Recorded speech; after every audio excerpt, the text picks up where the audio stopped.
राजनीतिक गलियारे में झारखंड के पूर्व मुख्यमंत्री चंपाई सोरेन एक बार फिर सुर्खियों में हैं। लेकिन इस बार ये चर्चा किसी सियासी वजहों से नहीं बल्कि एंटरटेनमेंट की दुनिया में है। दरअसल सोनी टीवी का मशहूर कार्यक्रम कौन बनेगा करोड़पति में उनके बारे में एक सवाल पूछा गया और बिहार की रहने वाली निशा राज से सवाल पूछा गया था, जिसका उन्होंने सही जवाब देते हुए 20,000 रुपए जीत लिए।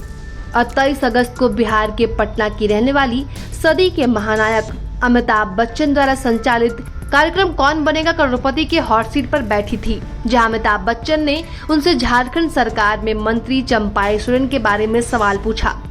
इस दिग्गज अभिनेता का प्रश्न था कि फरवरी 2024 में चंपाई सोरेन ने किस राज्य के मुख्यमंत्री के रूप में शपथ ली, जिसका उन्होंने सही जवाब देते हुए 20,000 रुपए की बड़ी धनराशि जीत ली। और बिहार की रहने वाली निशा राज को इस सवाल के 3 विकल्प दिए गए थे। पहला ऑप्शन था सिक्किम, दूसरा राजस्थान, तीसरा उत्तराखंड और चौथा झारखंड था।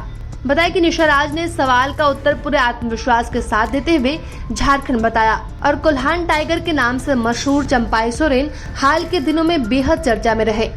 सियासी गलियारों में उनकी बीजेपी ज्वाइन करने को लेकर अटकलें तेज थीं।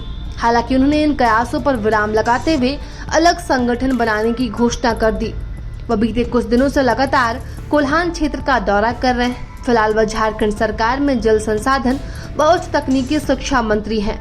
हालांकि उन्होंने अभी तक अपने पद से इस्तीफा नहीं दिया है।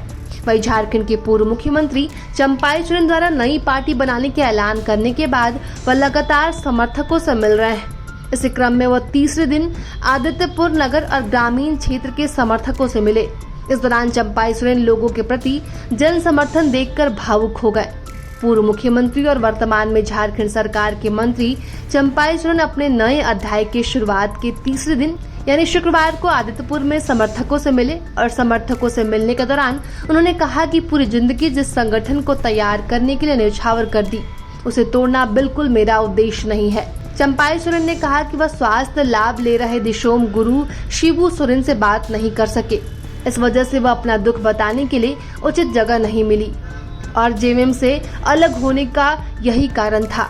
उन्होंने कहा कि मैं अपनी राह पर अकेला निकला था, लेकिन मात्र 3 दिन में मुझे अपार समर्थन मिलने लगा। इस कारण से मैंने अब नया संगठन तैयार करने का निर्णय लिया। इसके लिए मैंने 7 दिन का समय लिया है। प्रभातखबर.com, विश्वास वही, रफ्तार नहीं।